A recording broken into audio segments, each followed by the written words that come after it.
Menurut saya, para pemilih Anies harus berpikir ulang. Ya, dianalisa dengan baik. Ya, kenapa? Karena program-program Anies ini nyeleneh. Bedanya yang berbicara pakai data, yang berbicara pakai fiksi. Okay? Anies itu nggak menjawab pertanyaan Prabowo. Ditanya 80T-nya dipakai kemana? Langkah realnya apa? Konten gue yang sebelumnya meledak diserbu sama buzzer. Dibilang gue pembela Anies. Kagak ada. Sini lo ya fansnya Anies, gue bilangin nih. Itu Anies jawab pakai data, cuman biar kelihatan ganteng doang. Data langkah realnya kagak ada. Itu namanya cherry picking, tau nggak, dalam bisnis. Anies bilang libatin saintis kan kemarin. Pakai data dan menggunakan saintis untuk terlibat. Gak usah, gue aja sini sarjana kelautan. Gue bahas, simple. Ini semua. Wow, si paling etika coy, yang terhormat Pak Anies Baswedan, si paling etika di Indonesia, duta etika Indonesia. Lebih baik balihonya sedikit tapi gagasannya banyak daripada bali. Daripada balihonya banyak di mana-mana tapi tidak ada gagasan yang dimunculkan. Ini kita kembalikan aja. Kalau kita ingin membedah etika, salah satu etika orang berpolitik itu adalah memegang komitmen. Ya, itu kalau kita mau bicara masalah etika.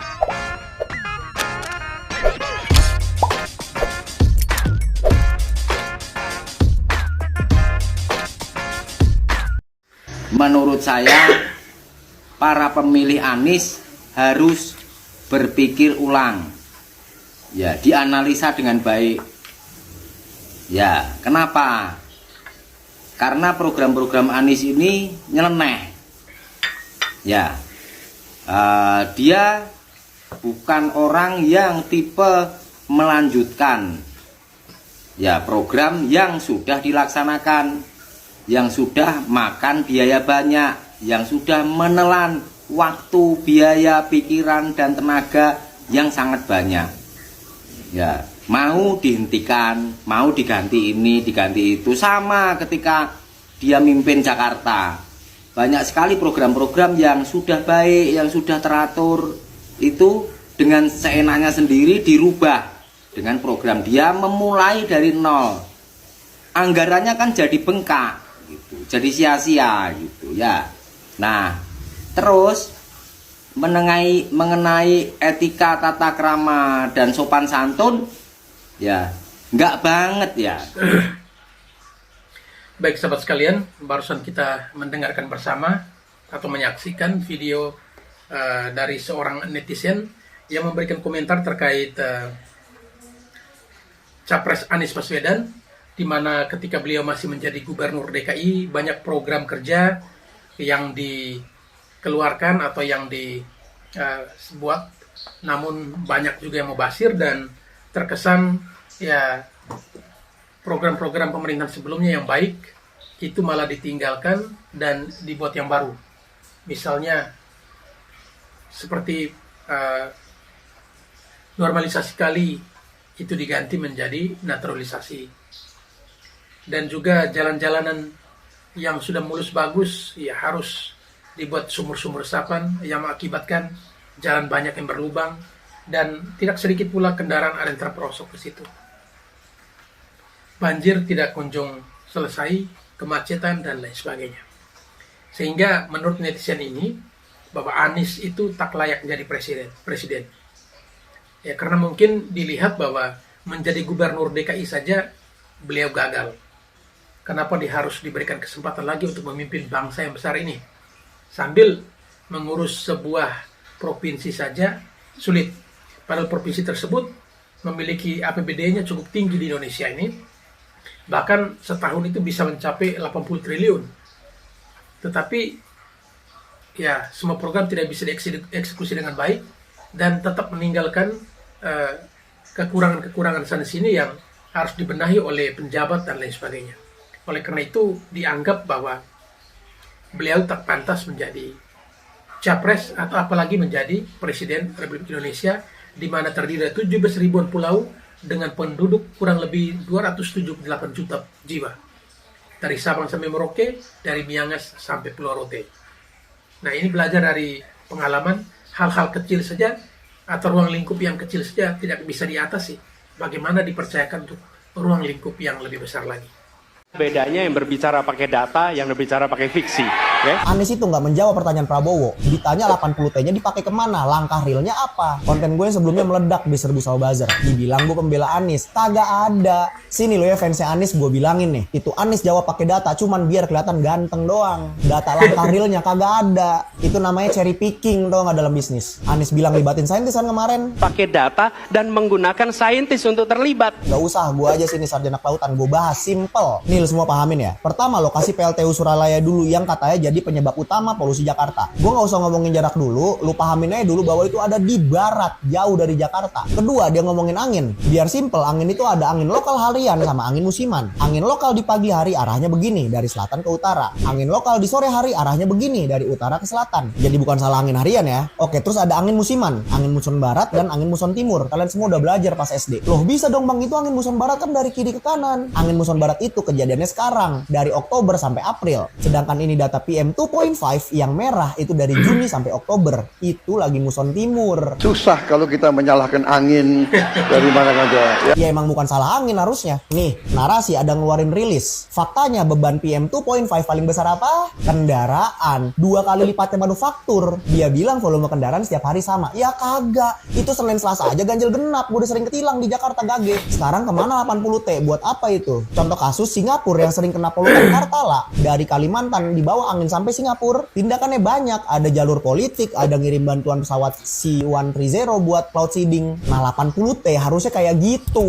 Langkah-langkah yang bisa dilakukan untuk dengan real dalam 5 tahun mengurangi. Terjawab nggak pertanyaan Prabowo? Nah sekarang gue bilang tadi Anies cherry pick. Jadi dalam bisnis yang namanya cherry pick itu adalah proses mengambil dan mempresentasikan data yang bagus-bagus doang. Yang buruk atau yang bertentangan diabaikan. Contoh, benar aplikasi kami sudah di-download lebih dari 100.000 user. Sosial kami juga pertumbuhannya sangat bagus. Kami sangat profitable. Mari invest bersama kami. Hasilnya apa? Investor terpesona. Sama kayak netizen kemarin terpesona semua. Nah pas investor bedah tuh bisnisnya. Taunya utangnya gede, omsetnya kecil, profitnya kecil. Ya ilah. Jika volume kendaraan setiap hari sama, maka jumlah polusinya harusnya sama juga. Nanti saya kirimkan foto satelitnya sama Bapak. Ini kata ChatGPT ya, bukan kata gua. Orang yang cherry picking itu merujuk pada ketidakadilan atau kurangnya integritas dalam mempresentasikan data. Keadilan.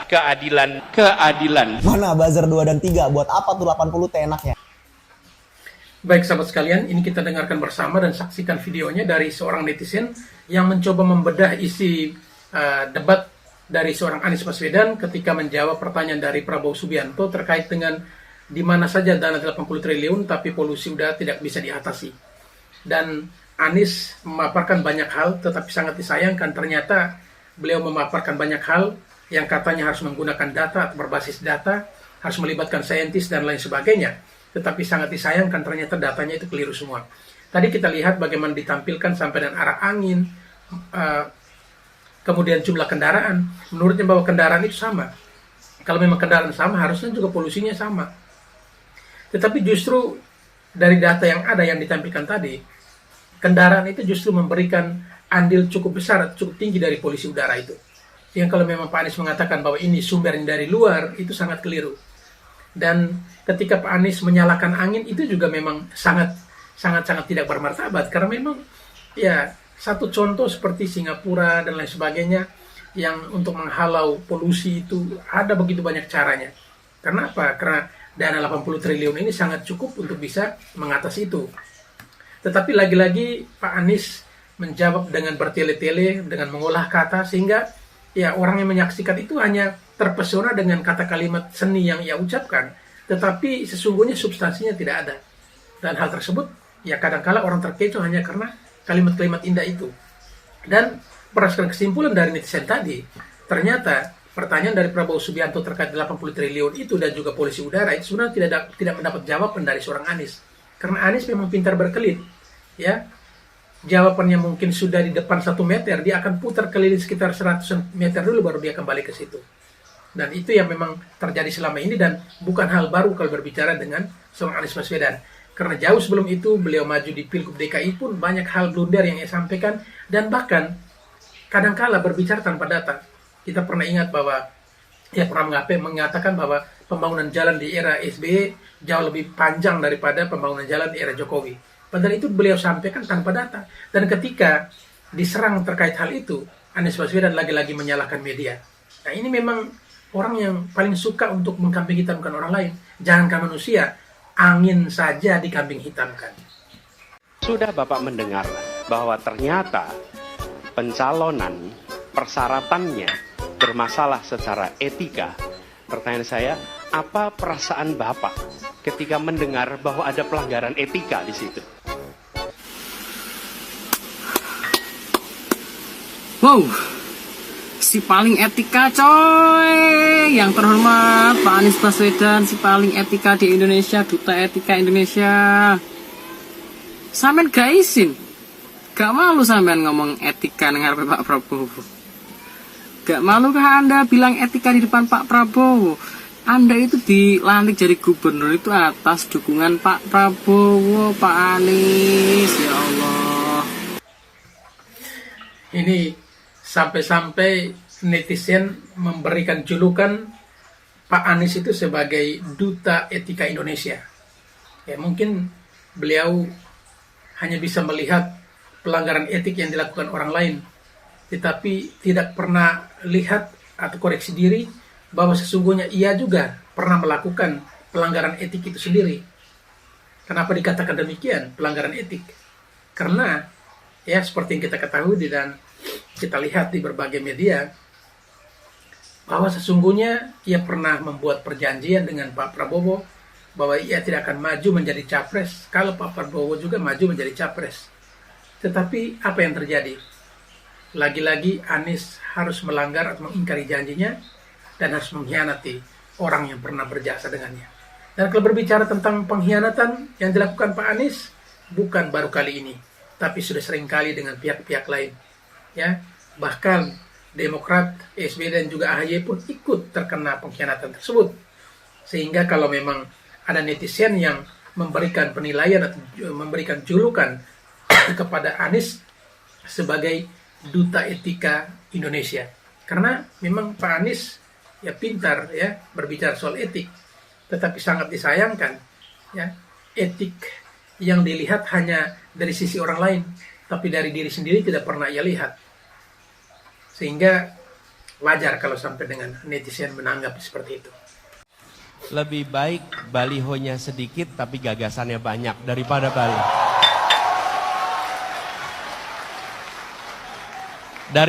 balihonya banyak di mana-mana tapi tidak ada gagasan yang dimunculkan. Betul banget kata-kata jenengan Bapak. Buat apa sih banyakin baliho? Buang-buang uang ya Bapak ya. Lebih baik banyakin gagasannya. Tapi ingat ya Bapak ya, buat apa juga banyak gagasan tanpa eksekusi ya.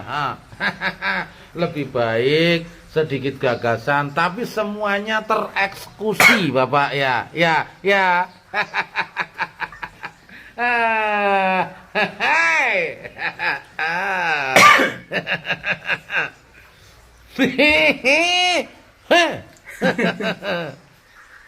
Baik sahabat sekalian, lagi-lagi Pak Anies diserang oleh netizen ketika Pak Anies mengatakan pada suatu kesempatan bahwa banyak atau pasangan tertentu memiliki banyak baliho tetapi gagasannya sedikit. Artinya balihonya diperbanyak tapi gagasannya juga tidak diperbanyak atau gagasannya sedikit. Tetapi netizen ini juga keren ya, beliau membalasnya juga bagus. Ya, benar, banyak baliho gagasan sedikit itu kurang pas. Tetapi akan jadi lebih tidak enak lagi kalau memang gagasannya banyak tetapi sedikit yang dieksekusi.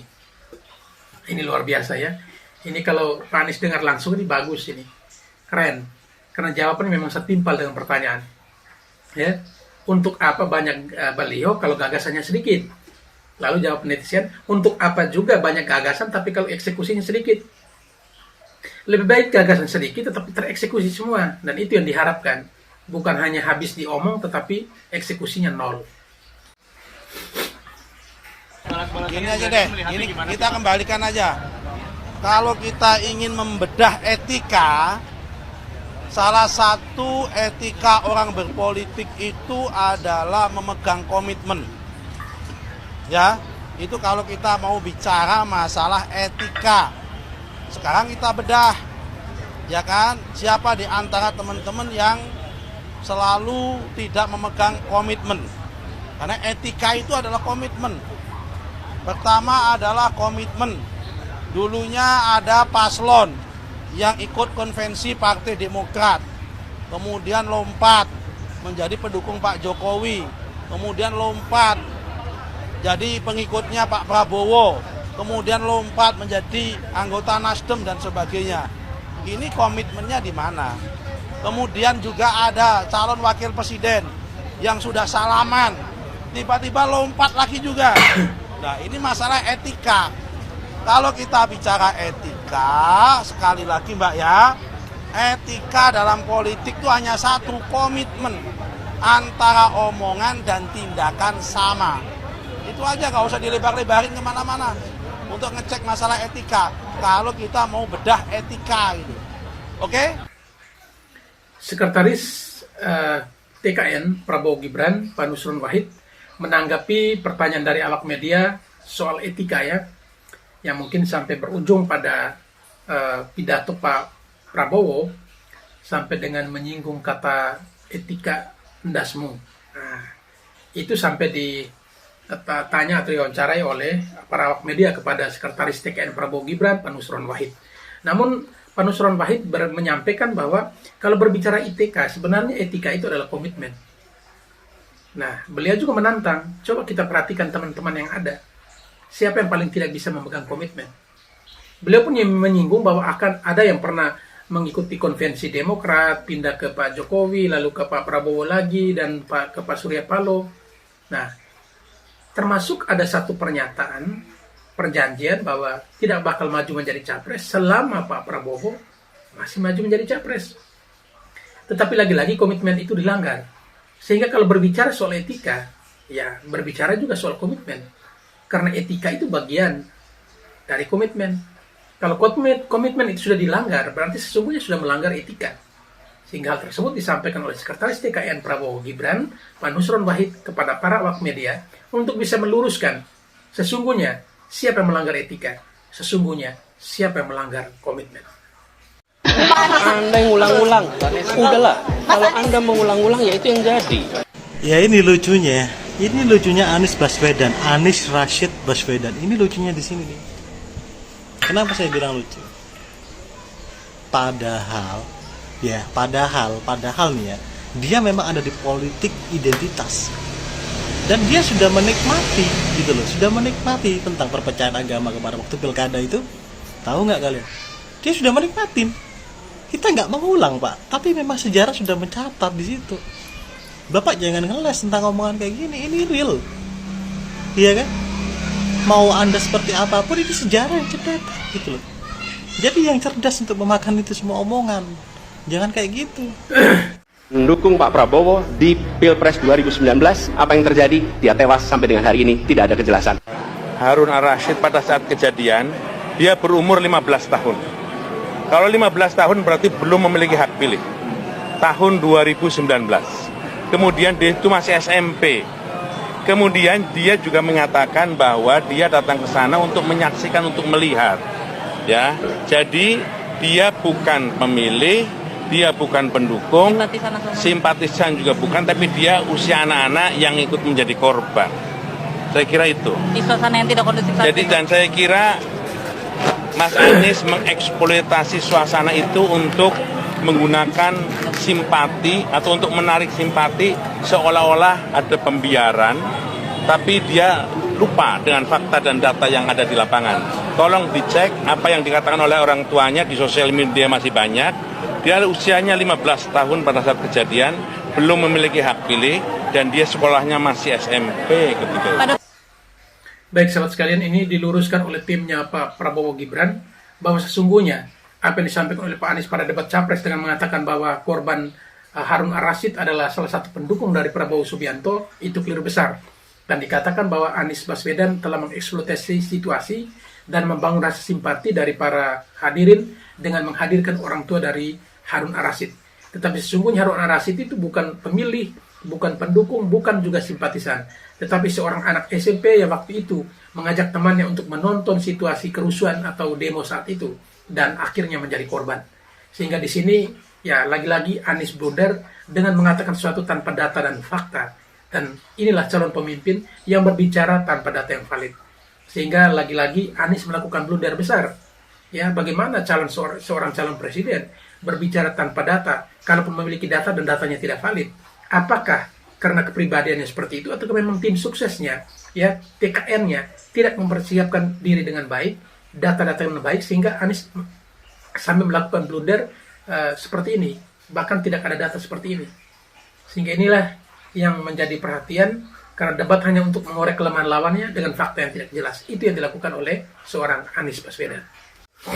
Kalau seandainya satu waktu Bapak terpilih menjadi calon presiden, apakah Bapak akan ikut turut atau menerima tunduk kepada ketum partai yang mengusung Bapak? Bung Sunir, kenapa a priori pada ketua partai? Kenapa kita menganggap ketua partai itu selalu menganggap kepentingannya dia kepentingan sempit? Saya beri contoh, Pak Surya Paloh, ketua partai Nasdem. Okay? Nah, kalau dia mau enak, dia nggak usah nyalonin Anies, hidupnya nyaman. Dia coba nyalonin Anies, apa yang terjadi pada dia? Apa yang terjadi pada partai Nasdem? Betul tidak? Usianya 72 tahun. Kalau dia mau nyaman, dia tinggal duduk nyaman, ikut aja. Disuruh koalisi ini ikut, disuruh koalisi itu ikut. Seperti yang lain-lain, nyaman hidupnya. Tidak ada peristiwa-peristiwa yang terjadi 1 tahun ini. Jadi jangan anggap kalau ketua partai lalu otomatis dia tidak lagi mementingkan kepentingan umum dan mementingkan kepentingan negara. Masih banyak ketua-ketua partai kita yang membawa kepentingan itu. Oke? Bukan itu jawaban, Pak. Itu bukan jawaban, itu namanya ngeles. Jawaban itu tinggal jawab iya atau tidak. Itu baru jawaban. Kalau itu namanya muter-muter. Ngeles. Kasihlah jawaban yang pas. Ya atau tidak. Biaya kampanye itu mahal, Pak. Jaga terus kesatuan, jangan lupa ngopi, NKRI harga mati. Memang sepakat sekali dengan abang ini ya. Pak Anies tinggal menjawab ya atau tidak dari pertanyaan itu. Tidak perlu memberikan komentar berlebihan seperti yang disampaikan. Dan saya sangat sepakat bahwa jawaban Pak Anies ini adalah jawaban ngeles, ya, menghindar dari jawaban yang sesungguhnya, ya atau tidak. Karena memang Anies pasti melihat ini dilema, jika jawab ya apa dampaknya, jika jawab tidak apa dampaknya. Dan ketika dia jawab ya, pasti akan menimbulkan pertanyaan lain. Begitupun sebaliknya, jika jawab tidak, itu pun pasti akan ada pertanyaan lanjutan. Oleh karena itu, dia memberikan jawaban yang ya muter-muter, sifatnya ngeles untuk menghindari jawaban yang sesungguhnya yang dimiliki. Dan itulah seorang Anies, bukan baru sekarang, tapi sudah sesering mungkin beliau melakukan hal tersebut. Sambut mereka, beli perlindungan kepada mereka, berikan kesempatan untuk nanti pada waktu. Alah Nis, kau jemputlah sana, bawa ke rumahmu. Alah. Aku tahu kau banyak duit, tapi jangan gitu. Kau tengok sekarang, merajalela orang itu, pikirkan jalan keluarnya. Sok mantap kau nih, jadi nggak sore aku nengok kau. Ini malah netizen suruh Pak Anies jemput para pengungsi Rohingya dan bawa ke rumahnya. Jangan disuruh pemerintah yang urus. Nah ini benar juga ya, karena Pak Anies ya sepertinya getol sekali berbicara soal Rohingya dan meminta pemerintah harus memberikan perhatian, warga Aceh harus memberikan perhatian juga. Apakah rakyat Indonesia semuanya sudah sejahtera, sudah hidup bahagia, sehingga kita harus mengurus warga dari luar? Kita yang kadangkala kuman di seberang laut tampak, tetapi gajah di pelupuk mata tak tampak.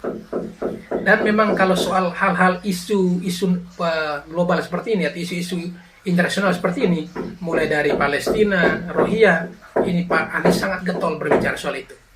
Bahkan dalam janji kampanye saja menjanjikan, jika Anies menang, maka Palestina akan dibebaskan. Kok segampang itu ya memberikan janji? Jadi itu kadangkala memang pernyataan-pernyataan yang tidak masuk akal dan bahkan ya dipikir ditelaah tidak menemukan jalan keluarnya. Yang kedua, jangan ragukan saya. Saya sudah pernah 10 tahun bersama Pak SBY, 10 tahun bersama Pak Jokowi. Nampaknya saya meyakini kalau cuman menjadi menteri atau DPR, ya kita lebih banyak kompromi. Tapi kalau jadi presiden atau wakil presiden, kita yang menentukan. Di 1999 sudah jadi anggota DPR, bahkan sudah jadi pimpinan DPR RI. Ya. Jadi tahun 99 masuk, langsung jadi pimpinan DPR RI, sehingga saya tahu persis. Bahkan tahun 2009 saya jadi menteri. Jadi tahu persis sebetulnya kesungguhan mengelola anggaran dengan niat yang tulus sekaligus political will, kemauan politik yang benar-benar detail, yang benar-benar mengerti prioritas. Saya lihat sudah saya petakan, bahkan tim saya juga membaca satu persatu. Insya Allah yang saya sampaikan bukan omong kosong, tapi tersedia anggaran negaranya. Baik sahabat sekalian, kita mendengarkan bersama pernyataan dari seorang Cak Imin. Beliau mengatakan ia berpengalaman 10 tahun bersama SBY, 10 tahun bersama Jokowi. Ia sudah pernah menjadi menteri, pernah menjadi anggota DPR. Dan bahkan ketika masuk pertama kali langsung jadi wakil ketua DPR. Ini adalah prestasi luar biasa. Tetapi prestasi luar biasa itu apakah sudah ada wujud nyata yang real, yang asli, yang bisa dirasakan secara langsung oleh rakyat? Sehingga beliau mengatakan, jangan ragu saya 10 tahun bersama Pak SBY, 10 tahun bersama Pak Jokowi. Kalau cuma jadi menteri atau DPR lebih banyak kompromi. Jadi harus menjadi presiden ataupun wakil presiden. Sehingga mereka menentukan. Kalau menteri harus kompromi dulu dengan presiden. Kalau jadi anggota DPR harus kompromi dulu dengan anggota yang lainnya. Tapi kalau menjadi presiden ataupun wakil presiden, mereka menentukan. Ya, mudah-mudahan bisa terjawab ini. Prabowo menyebut endasmu etik. Itu tanggapannya dari Pak Anies juga. Memang etik itu mulainya dari kepala. Kalau kepala tidak mengikuti etika, apalagi yang di bawahnya. Jadi memang benar mulainya dari kepala, dan dengan begitu yang di bawah akan ikut. Itu aja. Cukup ya, terima kasih. Bagaimana perasaan Mas Prabowo soal etik? Enggak semua etik. Baik sahabat sekalian, memang baru-baru ini kita dihebohkan dengan pernyataan Prabowo berbicara soal etik, ya. Beliau katakan etik endasmu. Nah di sini ketika dimintai pendapat dari Anies oleh para awak media terkait pernyataan dari Prabowo ini, Anies memberikan komentar dengan kalimat seperti yang kita dengarkan tadi, bahwa ya memang di mana-mana etik itu harus dimulai dari kepala. Di bawahnya akan dengan sendirinya ikut kalau kepalanya sudah perintahkan. Dan ini mungkin juga sebagai bentuk klarifikasi atau juga ya serangan balik sebenarnya pernyataan ini. Yang ditujukan tentunya kepada orang yang mengatakan etik endasmu tadi. Tentunya ini adalah Pak Prabowo Subianto. Dan ya kalau berhadapan dengan Anies, tentu setiap apapun itu akan dijawab dengan ya kata kalimat yang menarik, yang unik, yang tentunya akan membuat orang tetap ingat ya apa yang ia sampaikan. Sehingga lagi-lagi pernyataan Prabowo dijawab balik oleh Anies Baswedan ini. Jadi ono pemilihan Anies berarti Aceh kedah gelap. Ngomong serius titik rek. Lek ngomong serius ben sing ngerti ya ben iso dipahami wong akeh nggih bahasa Indonesia sih. Jadi saya secara pribadi saya belum bisa menentukan bakal calon presiden yang akan datang ini mau pilih 1, 2 atau 3. Tapi yang jelas setelah melihat video ini saya jatuhnya jadi kasihan sama Pak Anies ya. Kayaknya Pak Anies salah pilih wakil deh. Sebenarnya politik identitas macam kayak gini kan sudah nggak perlu lagi lah dipakai gitu loh. Ini malah politik identitas seperti inilah yang memecah belah bangsa sebenarnya. Semoga teman-teman tidak terprovokasi oleh video ini. Baik sahabat sekalian, memang ada sebuah video yang viral baru-baru ini. Itu disampaikan oleh Kiai Haji Thoifur Mawardi. Beliau mengatakan bahwa kalau ada yang memilih selain Anies berarti pemecah belah bangsa. Jadi menurut beliau bahwa orang yang paling tepat untuk memimpin bangsa Indonesia yang besar ini adalah Anies dan Cak Imin. Sehingga ia mengatakan bahwa kalau ada yang memilih selain Anies berarti pemecah belah bangsa. Tentunya ini ditujukan untuk orang-orang yang tidak mendukung Anies Baswedan dan juga Cak Imin. Apakah benar demikian? Nah ini penyampaian tokoh agama ini bukan baru kali ini. Tetapi sebelumnya kita dihebohkan dengan pernyataan dari Abah Aus yang mengatakan bahwa Anies itu adalah Imam Mahdi dan lain sebagainya. Bahkan menurut apa yang disampaikan, ia mendapatkan dompet dari surga yang ditujukan atau yang untuk diberikan kepada Anies Baswedan. Dompetnya ada tulisan S yang artinya surga dan lain sebagainya. yang berujung pada pemberhentian pemecatan Abah Aos sebagai salah satu tokoh di Pondok Pesantren Suryalaya. Dan hal itu memang sudah kita ketahui bersama, sehingga ya kadangkala kita melihat banyak tokoh yang memberikan pernyataan yang setidaknya tidak kondusif ya pernyataan mereka di saat situasi seperti ini. Justru yang kita harapkan adalah para tokoh agama itu memberikan pernyataan atau statement yang sifatnya adem. Kalaupun mendukung salah satu pihak pun tidak semestinya harus mengatakan orang lain seperti itu. Jadi seolah-olah sosok Anies dan juga Cak Imin ini adalah orang yang sudah luar biasa sekali. Pernyataan hal-hal seperti ini harusnya bisa disampaikan oleh orang-orang yang mungkin ya pendidikan atau pemahamannya kurang tentang politik. Ya, itu baru mungkin. Tapi kalau sebagai seorang tokoh agama seperti ini, kayaknya pernyataan ini kurang pas. Ya, jadi seolah-olah dua paslon lainnya itu tidak baik, dan bahkan para pemilihnya juga lebih tidak baik lagi. Artinya rakyat yang memilih dari dua paslon lainnya. Sehingga ini menjadi perhatian bahwa ya Anies selalu identik dengan yang namanya politik identitas. Dan hal itu sudah sering kali kita alami dan kita lihat di berbagai media. Angin tak ada KTP-nya. Angin itu bergerak dari sana sini. Ketika polutan yang muncul dari pembangkit listrik tenaga uap mengalir ke Jakarta, maka Jakarta punya indikator, karena itu Jakarta mengatakan ada polusi udara. Ketika anginnya bergerak ke arah Lampung, ke arah Sumatera, ke arah Laut Jawa, di sana tidak ada alat monitor. Baik sahabat sekalian, dengan berakhirnya video ini maka berakhir sudah perjumpaan kita pada kesempatan kali ini. Dan kepada sahabatku sekalian yang sudah menyaksikan atau menonton video tadi, yang barangkali ingin memberikan komentar, silakan tulis di kolom komentar sebanyak-banyaknya. Dan juga kepada para sahabatku sekalian yang mungkin ingin merequest video apa yang bakal kita reaksi pada kesempatan berikutnya, silakan juga tulis di kolom komentar. Dan sebagai kalimat penutup kepada para sahabatku semuanya yang mungkin sudah sering mengikuti channel ini namun belum sempat memberikan dukungan terhadap channel ini, silakan tekan tombol subscribe dan bunyikan tanda loncengnya agar setiap video baru yang kami upload saudara sekalian bisa mengikutinya. Dan ingat, subscribe itu gratis.